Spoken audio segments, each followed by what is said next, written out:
Tous les secteurs de la vie nationale vus du sommet, le président de la République était dans son rituel annuel devant le Congrès. Députés et sénateurs ont suivi le discours sur l'état de la nation à travers le pays.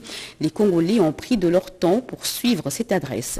Les fêtes s'approchent et le ministre de l'économie nationale était dans les entrepôts des produits de première nécessité pour s'assurer de l'existence de stocks. Nicolas Kazadi insiste sur la production locale.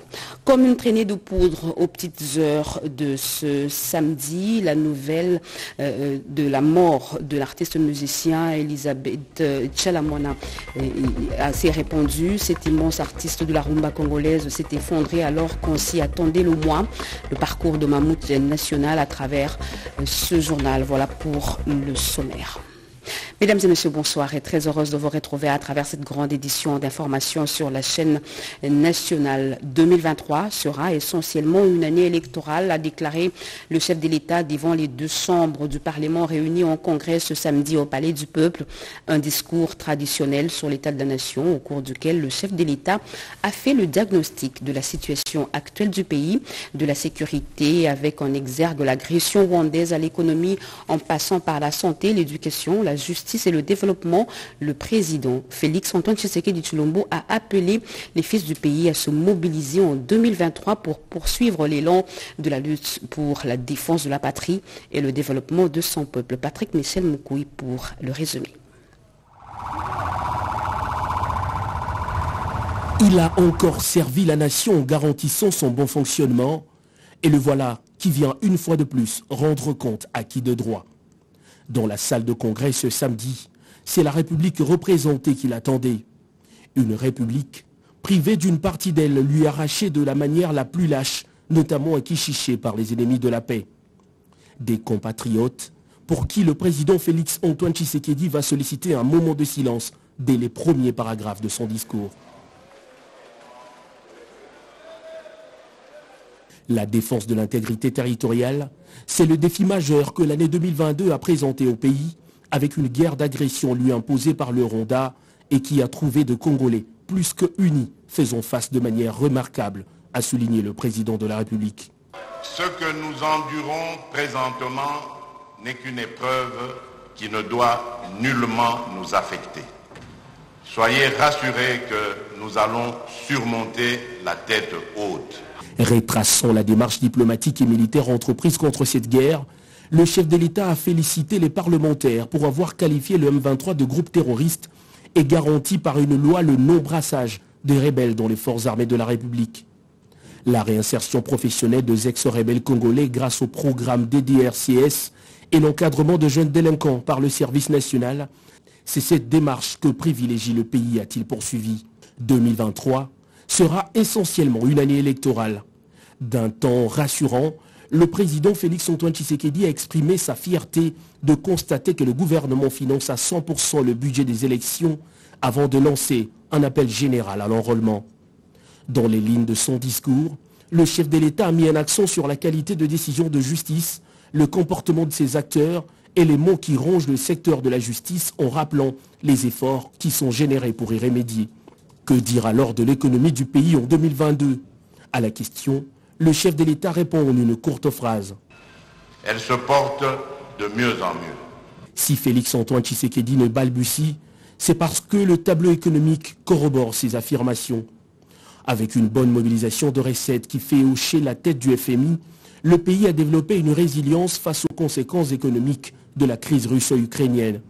Une économie qui, selon le président Tshisekedi, vivra bientôt ses meilleurs jours avec la mise en valeur de blocs pétroliers et gaziers, mais aussi avec le programme énergétique qui présente déjà des résultats. De l'Union africaine à la CEAC en passant par la SADC, la RDC a mené des actions d'envergure en 2022 pour asseoir son leadership sur le plan continental. Dans un discours interrompu à plusieurs reprises par de salves d'applaudissements, le garant de la nation a renseigné des actions menées dans le cadre de l'amélioration du climat des affaires, de la lutte contre la corruption, de la santé avec la couverture santé universelle qui fait son chemin, de l'éducation avec la gratuité de l'enseignement de base qui change le destin de plusieurs enfants et enseignants, de l'ambitieux programme de 145 territoires, ainsi que de l'évolution de la participation de la femme dans les instances de prise de décision. Parlant de la femme, Le chef de l'État Félix-Antoine Tshisekedi a encore une fois félicité l'Assemblée nationale pour la finalisation de la loi portant réparation des victimes de violences sexuelles basées sur le genre. Une initiative portée par la première dame de la République, Denise Nyakeru Tshisekedi, championne des Nations Unies sur la question. Avant de boucler son discours diagnostic de l'année 2022, le commandant suprême de Forces armées de la République a réarmé moralement ses compatriotes appelés à faire face aux défis que lui impose le destin. L'année 2023 qui s'annonce est en elle-même porteuse de bien de choses qui se révéleront certainement très édifiantes pour notre pays. Je reste convaincu qu'en ce moment où certains paradigmes sont en train de changer fondamentalement dans la perception du monde, il sied de réunir toutes les intelligences de notre nation dans une cohésion réelle en vue d'une riposte appropriée à ce défi sécuritaire et enfin jeter les jalons d'un Congo émergent. Rassuré d'avoir fait le plein d'une confiance renouvelée des siens, le fervent serviteur du peuple répare au cœur de l'action pour une nouvelle année qui s'annonce plus que déterminante.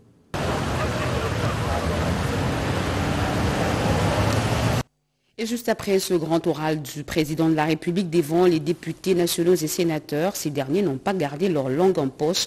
Ils se sont exprimés au micro de nos reporters. C'est un discours historique. J'ai retenu 16 axes que le président de la République a dû développer parce que j'ai pris note. Pour 100 minutes, c'est quand même la première fois qu'un chef d'État consacre 100 minutes à parler à son peuple. Et comme vous le savez, nous avons été particulièrement touchés par les débuts de ce message, qui commençait par rendre un hommage mérité à toutes les populations endeuillées à l'Est, notamment celles victimes du massacre ignoble qui a été commis à Kishiche, c'est dans les territoires de Rutshuru. Il a rendu hommage aux forces armées qui abattent un travail de qualité. Il a chuté sur cette question de l'insécurité à l'Est par réaffirmer son engagement à faire ramener la paix sur toute l'étendue du territoire national. Le chef de l'État a abordé des questions économiques pour démontrer l'embellie financière qu'il y a. C'est la première fois depuis 1960 qu'un pays atteint la mobilisation des recettes au mois de septembre. Et donc ça c'est du jamais vécu avec des réserves estimées à 4 milliards de dollars américains. C'est du jamais vécu dans ce pays. Tous nous devons nous engager à les soutenir pour que l'élan qui est lancé ne soit pas brisé. Je voudrais d'abord saluer le discours du président de la République. Je pense que c'est un discours qui vient de recadrer beaucoup de choses. Et ça a permis aujourd'hui à tous les Congolais de comprendre qu'il y a beaucoup d'avancées et des avancées très significatives dans plusieurs domaines de la vie de notre nation. Et moi, ce qui m'a vraiment, ce qui a retenu mon attention dans le domaine de la défense, c'est que nous sommes en train de faire un travail qui va permettre une montée en puissance de notre armée et permettre ainsi de mettre fin à cette guerre qui nous est imposée par le Rwanda à travers le M23. Il a été très clair lorsqu'il dit que nous devons consolider cet élan de démocratie. Lui-même est arrivé au pouvoir, c'est à partir des élections organisées par le président sortant. Et je ne pense pas qu'il ait l'intérêt aujourd'hui de bloquer ce processus. Il faut qu'il organise les élections et que demain, que ce soit lui ou quelqu'un d'autre qui arrive, mais ça sera ça déjà, la démocratie en République démocratique du Congo. Ce discours était très attendu d'abord, puisqu'il est de coutume chaque fin de l'année que le président passe en revue toutes les actions qu'il a eu à réaliser. Et à ce jour, nous avons enregistré beaucoup de réalisations dans le cadre du projet Chile-Gelou, dans le cadre du projet, peut-être il n'a pas épinglé ça, mais nous avons réalisé, plutôt enregistré toutes ces réalisations.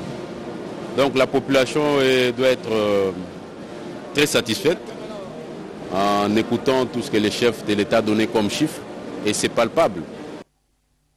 Et avant de se rendre au Palais du Peuple, le président de la République, en sa qualité de magistrat suprême, a reçu le serment de 9 magistrats du parquet près la Cour constitutionnelle nommée le 30 juillet 2022 par ordonnance présidentielle. Fanny Kikoufi, Coco Molicho et Rufin Gombolé. respecter la Constitution de la République que le chef de l'État, Félix-Antoine Tshisekedi Tshilombo, en sa qualité de magistrat suprême, a reçu le serment de 9 hauts magistrats du parquet général près la Cour constitutionnelle nouvellement nommée par ordonnance présidentielle du 30 juillet 2022. Il s'agit de 3 premiers avocats généraux et de 6 avocats généraux du parquet général près la Cour constitutionnelle. Ils ont juré de respecter la Constitution et les lois de la République. Je jure de respecter la Constitution et les lois de la République démocratique du Congo et de remplir loyalement et fidèlement, avec honneur et dignité, les fonctions qui nous sont confiées. Le magistrat suprême et représentant de la nation a reçu leur serment et en a pris acte. Je prends acte de votre serment en qualité de premier avocat général et d'avocat général près la Cour constitutionnelle. Mes sincères félicitations. Cette cérémonie s'est déroulée en présence des présidents des chambres du Parlement et des chefs des corps constitués. La cérémonie solennelle repose sur l'article 10 de la loi organique portant organisation et fonctionnement du Conseil supérieur de la magistrature. Et la Russie condamne les massacres de Kichiché au Nord Kivu. Le président Vladimir Poutine a dépêché ce vendredi un émissaire pour présenter ses condoléances au président de la République démocratique du Congo et au peuple congolais. La Russie, par son envoyé, pense qu'une enquête approfondie devrait être envisagée en vue de traquer les responsables de ces actes odieux. Encore une fois, Fanny Kikoufi.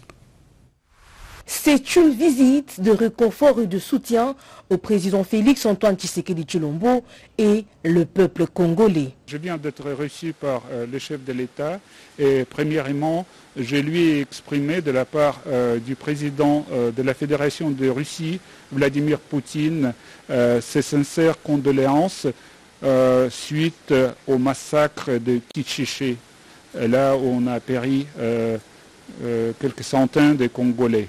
C'est vraiment une très grande tragédie. Et puis on a parlé de la coopération bilatérale entre la RDC et la Russie, notamment de la conclusion des accords dans le domaine de l'éducation ainsi que dans le domaine de la coopération entre nos centrales électorales. À en croire Alexei Santebov, une enquête approfondie devrait s'ouvrir d'urgence à ce sujet. La position de la Russie par rapport à l'agression rwandaise est très claire. La position de la Russie elle est très claire. Elle a été exprimée dans la déclaration officielle de mon ministère suite au massacre de Kichiché. La Russie a appelé à ouvrir l'enquête approfondie sur ce sujet pour savoir des causes vraiment de ce qui s'est passé au Nord Kivu. Nous sommes vraiment très préoccupés par les activités des groupes armés à l'est du pays et moi j'ai exprimé plusieurs fois notre préoccupation pendant mes rencontres avec les gouverneurs militaires de la province ainsi qu'avec les autorités centrales de Kinshasa. Et nous sommes prêts toujours à prêter la main, à donner la main à la RDC en ce qui concerne l'accession de la paix dans cette région. La question du processus électoral en RDC était également sur la table des discussions. La Russie a réaffirmé sa disponibilité à partager son expérience avec la centrale électorale de la RDC, CENI, comme elle a toujours fait. L'entretien entre les deux personnalités s'est tenu dans un climat de sérénité et de confiance. Le chef de l'État soutient les projets en cours des discussions entre la République démocratique du Congo et la Fédération de la Russie et a ainsi approuvé les plans d'élargir la coopération bilatérale entre les deux pays. Tout à fait autre chose. À présent, à la Chambre haute du Parlement, les sénateurs ont voté le projet de loi portant reddition de comptes pour l'exercice 2021 après un travail de titan abattu par la commission ECOFIN. Bien avant, la vice-première ministre en charge de l'environnement, F. Bazaïba, est venue répondre à la question orale avec débat, lui, adressée par le sénateur Denis Kambaye. Et ce dernier n'est visiblement pas convaincu des réponses sur la pollution des rivières Kassé et Chikapagelo Kimpianga et Denis Kongi. Jour de travail intense de la commission ECOFIN, les rapports sur le projet de loi relatif à l'établissement de crédit ainsi que celui portant reddition de comptes pour l'exercice 2021 ont été présentés aux sénateurs au cours de la plénière du vendredi 9 décembre. Si la première loi bancaire définit clairement les notions des établissements publics et les conditions d'accessibilité au crédit bancaire, la seconde dégage un constat de dépassement de crédit alloué à certaines institutions et services de l'État. On note aussi la non-consommation et sous-consommation de crédit par d'autres institutions et services étatiques. La commission ECOFIN a également déploré le fait que les performances des recettes réalisées n'ont pas eu d'impact positif sur le social de la population et les investissements. La réduction des comptes, c'est pratiquement, si on peut le dire en termes vulgaires, c'est la clôture d'un exercice budgétaire antérieur. Voyez-vous, il était question tout simplement de voir comment le budget de l'État a été exécuté. Sur le plan recette, réalisation, il y a eu fortement amélioration des recettes, n'est-ce pas, du compte des recettes du Trésor public. Au chapitre de contrôle parlementaire, les lignes bougent à la Chambre haute du Parlement afin de vider les matières inscrites au calendrier de la session de septembre dont la clôture intervient la semaine prochaine. C'est dans cette optique que la vice-première ministre en charge de l'environnement et développement durable, F. Bazaïba, est venue répondre vendredi aux préoccupations soulevées par les sénateurs autour de la question orale avec débat lui adressée par le sénateur Denis Kambaye au sujet de la pollution des eaux des rivières Chikapa et Kassai par la société Katoka Mining. Non satisfait des réponses de la ministre F. Bazaïba, l'auteur de la question orale a promis de saisir le bureau du Sénat afin que le Premier ministre vienne au cours de la session de mars prochain pour donner des explications convaincantes sur l'indemnisation des victimes de cette pollution.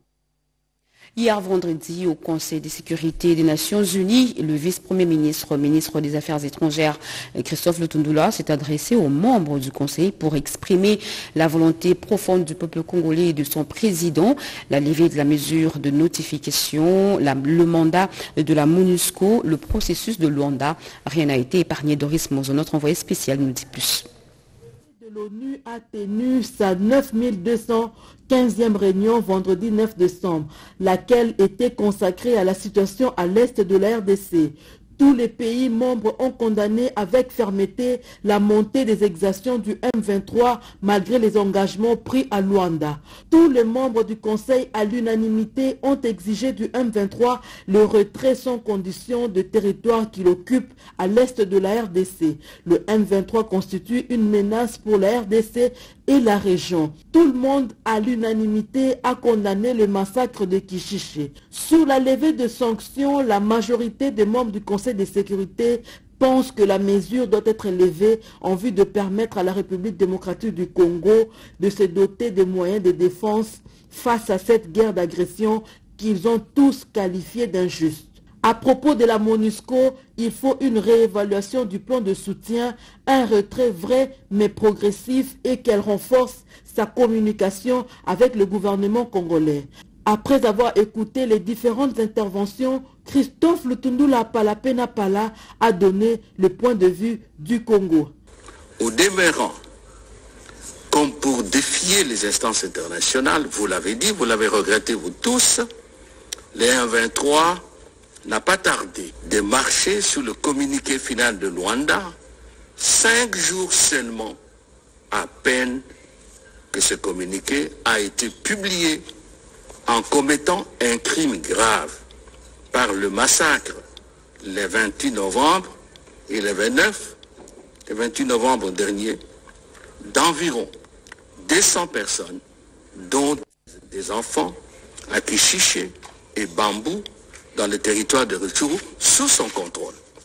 Le vice-premier ministre, ministre des Affaires étrangères et de la coopération internationale, Christophe Lutundula Palapena-Pala, a porté haut la voix de la République démocratique du Congo comme la représentation de la RDC à l'ONU le fait déjà au quotidien. La SADC sensibilise tous les membres de cette sous-région pour s'acquitter des arriérés de leurs cotisations.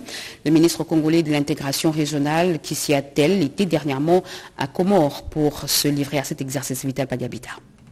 Le chef de l'État, Félix-Antoine Tshisekedi Tshilombo, président en exercice de la SADC, est préoccupé par la léthargie d'ordre financier qui a élu domicile au sein de cet espace sous-régional. Aussi a-t-il dépêché le ministre de l'intégration régionale et francophonie, Didier Mazenga Mukanzu, dans quelques pays membres, non en règle avec les cotisations, auprès du secrétariat exécutif de la SADC.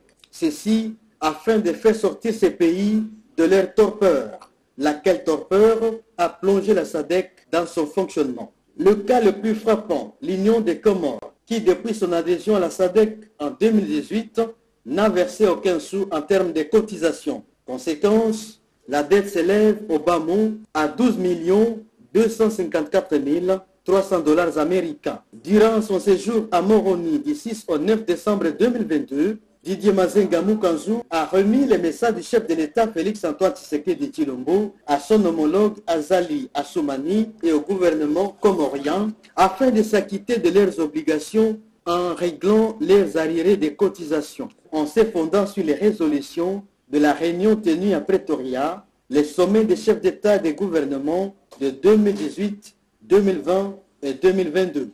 Le ministre de l'intégration régionale et francophonie, en sa qualité du président en exercice de la SADC, n'a pas manqué également de rappeler la réunion d'août 2021, au cours de laquelle l'Union des Comores se devait de verser 7 600 433 $ américains pour le bon fonctionnement de l'organisation.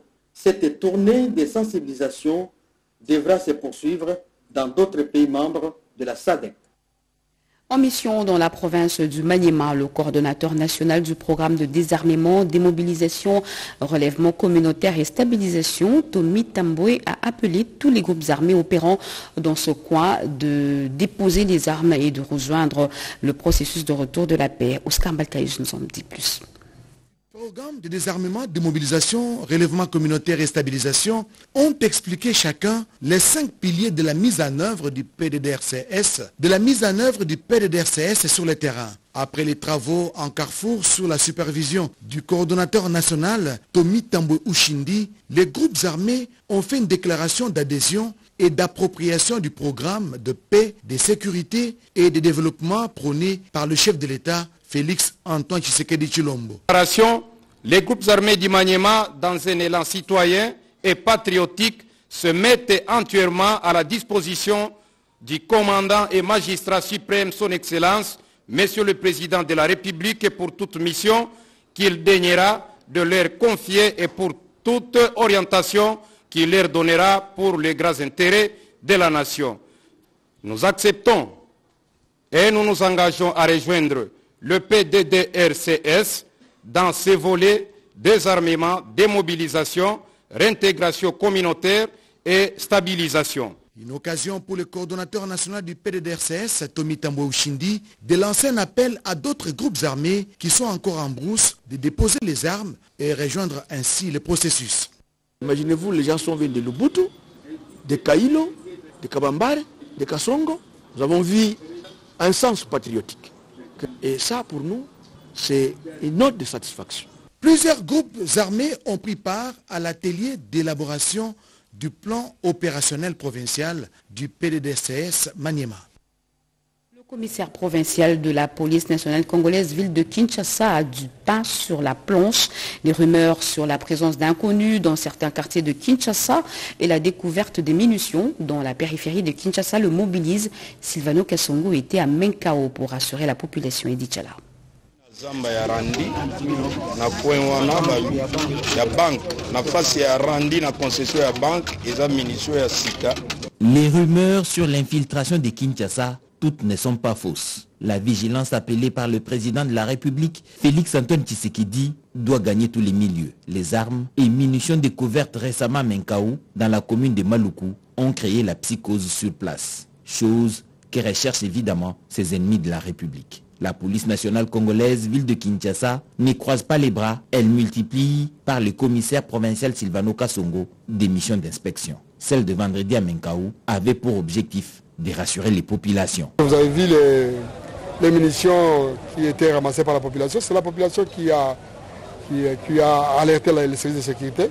Je suis venu remercier et féliciter la population et les rassurer qu'ils soient calmes. La situation sous contrôle, qu'il n'y ait pas de panique. Il est demandé aux Congolais en général et aux Kinois en particulier de redoubler de vigilance et de ne pas hésiter à faire appel aux forces de défense et de sécurité.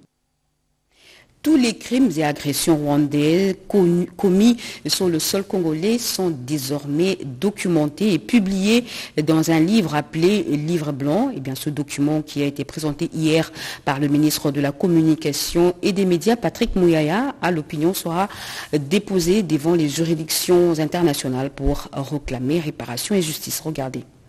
C'est un livre qui documente toutes les atrocités commises pendant 28 ans RDC par le Rwanda. Un lourd tribut que le pays d'Onkimpa-Vita est obligé de payer à cause de son hospitalité, juste après le génocide rwandais de 1994. Dans cette facture machiavélique imposée par le régime sanguinaire de Kigali, on peut noter pillage systématique de ressources naturelles, massacre par centaines de milliers, viol, enrôlement massif des enfants soldats, destruction de son écosystème et agressions répétées par le Rwanda, tel qu'en résumé dans le livre blanc. Pour sa présentation, c'est le ministre de la Communication et Médias, aux côtés de celui des droits humains, qui fait l'économie, devant une assistance remplie de ambassadeurs, ministres, ainsi que tant d'autres personnalités ici présents au studio Maman Nguebi de la RTNC. Tous les services étrangers sont au courant que les forces rwandaises opèrent en République démocratique du Congo. Selon l'auteur de ces livres, ni l'ONU, ni l'Union européenne, ni l'Union africaine ne condamnent le Rwanda et ne sanctionnent ces crimes, mais recommandent paradoxalement le dialogue entre la RDC et ses voisins sanguinaires. Il y a des images qui parfois sont choquantes.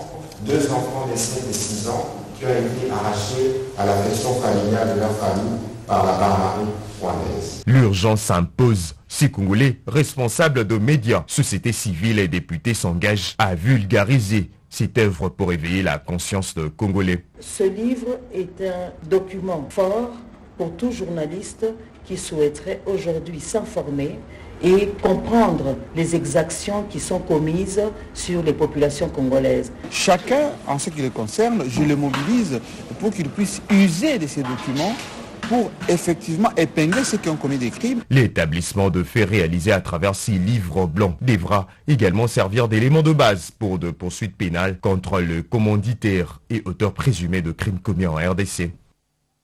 Nous vous l'avions dit à l'entame de ce journal, les préparatifs de fin d'année se conjuguent au présent et le ministre de l'économie nationale, Nicolas Kazadi, veut être fixé. Sa visite dans les entrepôts des produits de première nécessité ce samedi lui a permis de jauger le niveau de stock à quelques jours de ces fêtes. Les importateurs ont des vivres frais et secs. Nicolas Kazadi en est satisfait et demande également à ses importateurs d'accorder aussi une place à la production locale. Guilain Cassou. Kinshasa et l'arrière-pays ne souffriront d'aucune rupture de stock des produits de première nécessité pendant cette période de fête de fin d'année. Le ministre intérimaire de l'économie nationale, Nicolas Kazadi, en a eu le cœur net après sa visite dans les grands entrepôts de Kinshasa. À Sosimex, la délégation du ministre de l'économie nationale qui avait à ses côtés le secrétaire général Célestin Tuité Amwembo pouvait voir ces 30 000 tonnes de vivres, dont 10 000 tonnes de poulet, 10 000 de chinchard et 10 000 pour autres produits, de quoi permettre aux Congolais de passer correctement les festivités de fin d'année. Ces géants d'importation en produits de première nécessité disposent de 80 000 tonnes de vivres secs. Ces montagnes de sacs de riz, de sucre, de farine, sans oublier de cartons de produits manufacturés, en est une belle illustration. Comme Sosimex, Congo Futur aussi a de quoi nourrir les ventres de Congolais. 1 200 000 sacs de riz et 50 000 cartons de poulet. Nicolas Kazadi a pu lui-même mesurer le stock de produits de première nécessité à l'approche de Noël et de la Bonana. Partout où il est passé, Nicolas Kazadi a insisté auprès de ses importateurs le besoin de produire localement. Le numéro 1 de l'économie nationale a également visité Palmeco, une entreprise spécialisée dans la raffinerie de l'huile de palme. La production des divers produits à base d'huile de palme exclusivement congolais et sans en importer un seul litre. Avec 50 à 70 000 tonnes d'huile brute venues du Congo profond, cette raffinerie 100% congolaise se bat contre le manque d'une filière organisée surtout en termes d'achat d'arachide. Nous avons des stocks importants qui vont couvrir toute la période des fêtes et bien au-delà des fêtes. Je demande à tous les opérateurs économiques d'éviter toute forme de spéculation parce que cela n'est absolument pas justifié. Bien au contraire, on devrait assister à une stabilité ou tout au plus à une baisse des prix. C'est donc avec un cœur apaisé que le ministre de l'économie nationale a terminé cette visite. Bien avant son élévation, l'actuel directeur général de l'autorité de régulation de la sous-traitance dans le secteur privé, Miguel Katem Kachal, fut ministre provincial des infrastructures du Haut-Katanga. Il est retourné dans la ville de Lubumbashi où il a discuté avec le gouverneur de cette province, Jacques Kabouila Katoué et Didier Mumba. Il revient sous les sols louchois après avoir été élevé par le chef de l'État au rang de directeur général de l'autorité de régulation de la sous-traitance dans le secteur privé. Miguel Katem Kachal a fait l'objet d'un accueil enthousiaste malgré ses retours nocturnes. Des agents des cadres de la RSP au Katanga, des membres du ministère provincial des infrastructures, les militantes et militants des partis politiques, des groupes socio-culturels et autres ont voulu exprimer leur joie à l'un des leurs élevé aux fonctions au niveau national. Le lendemain de cette arrivée, Miguel Katem Kachal a franchi le perron de la résidence officielle du gouverneur de province. Le nouveau DG de la RSP est rentré sous ses pas pour dire merci à l'autorité provinciale du Haut-Katanga qui lui a confié pendant 4 ans le poste du ministre provincial des infrastructures. Chaudes accolades, témoignage de la franche collaboration qui a régné entre les deux personnalités engagées à matérialiser la vision du président de la République, Félix-Antoine Tshisekedi Tshilombo. Miguel Katem Kachal a salué à l'occasion le leadership du gouverneur Jacques Kabouila Katoué. Nous sommes parvenus à se démarquer et jusqu'à être vus par le président de la République grâce au travail et au bon service que nous avons rendu à la province sous la houlette et le leadership du gouverneur des provinces. Sur ce, je tiens à remercier le président de la République pour la confiance faite au gouverneur des provinces et à tout son gouvernement.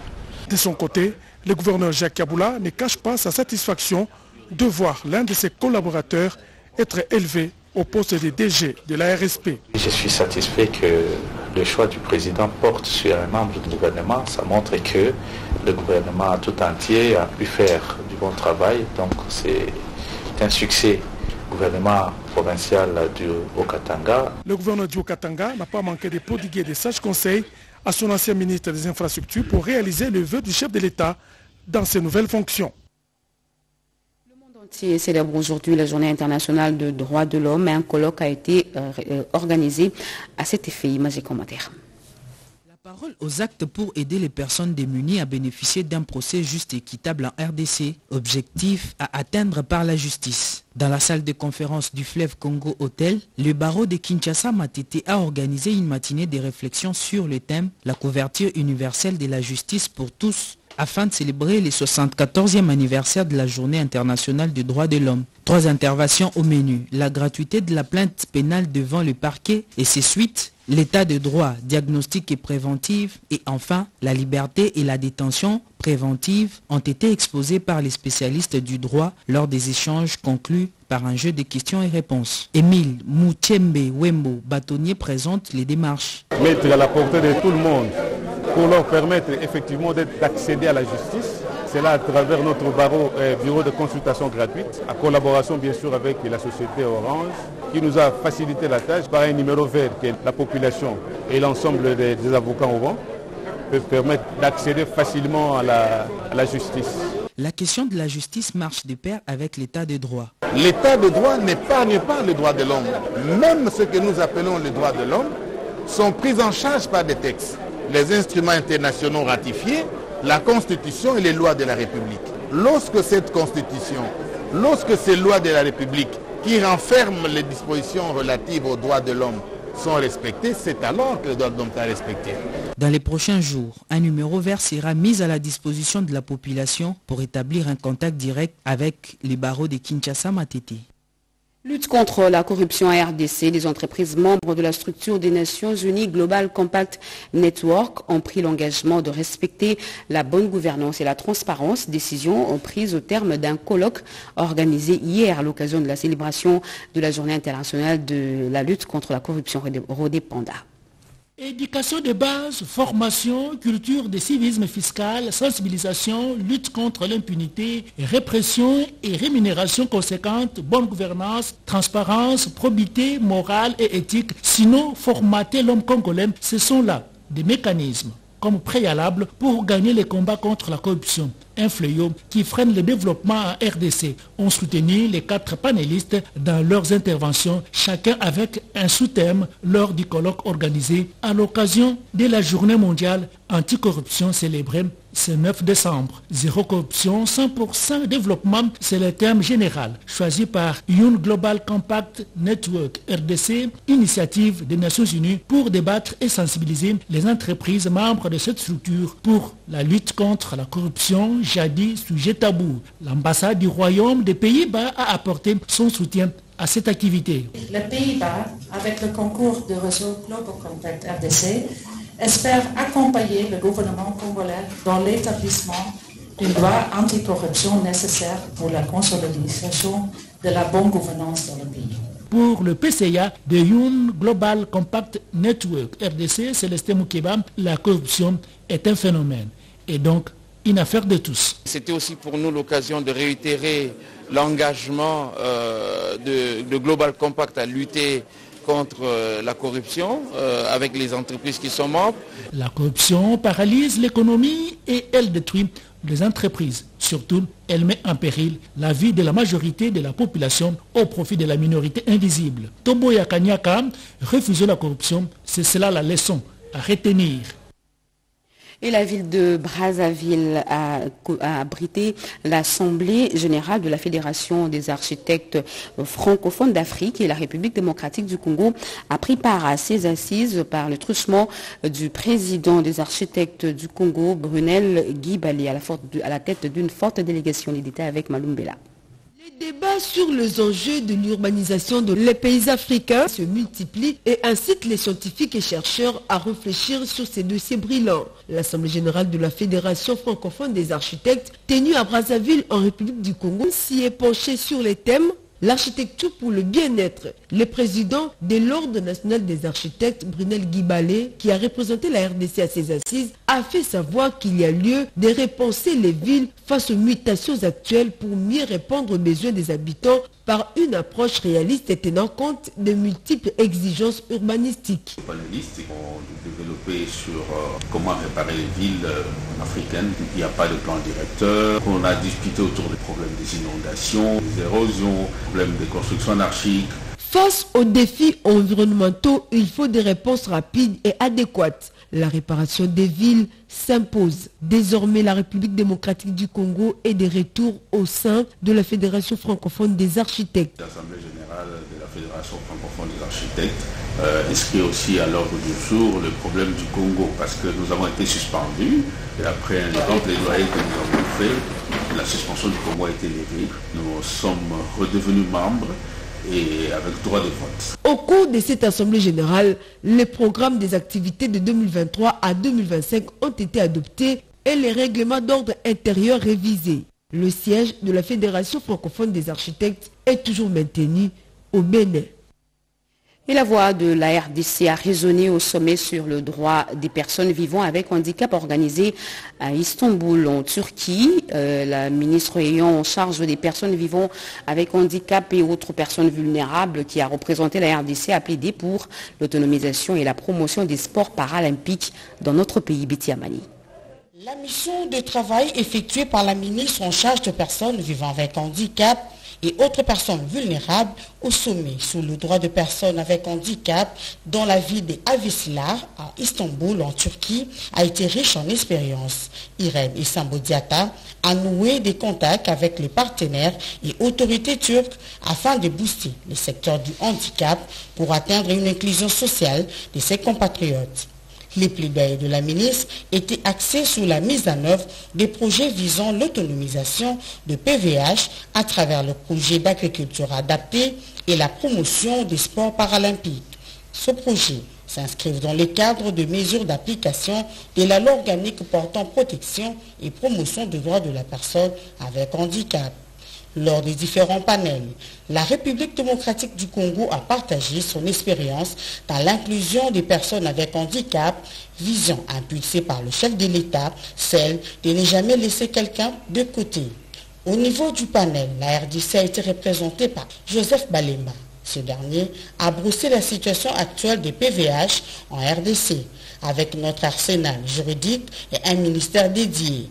Une satisfaction pour l'assistance, émerveillée par les avancées enregistrées par la RDC dans les secteurs du handicap.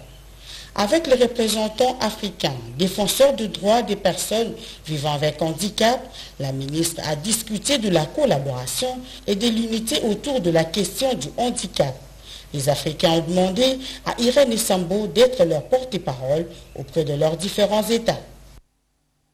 Vous le savez sûrement, le ciel est tombé sur les Congolais. La RDC, désormais orpheline de sa reine de Moutouachi, l'artiste musicienne Tchalamouana, affectueusement appelée Mamou National, est décédée ce matin à Kinshasa dans un hôpital de la place à l'âge de 64 ans. Elle avait également une casquette politique car elle a siégé comme députée au sein de l'Assemblée nationale de 2000 à 2022 avant de devenir plus tard présidente de la Ligue des femmes du parti politique PPRD. Son parcours dans ce récit signé Mami Lila Yafa.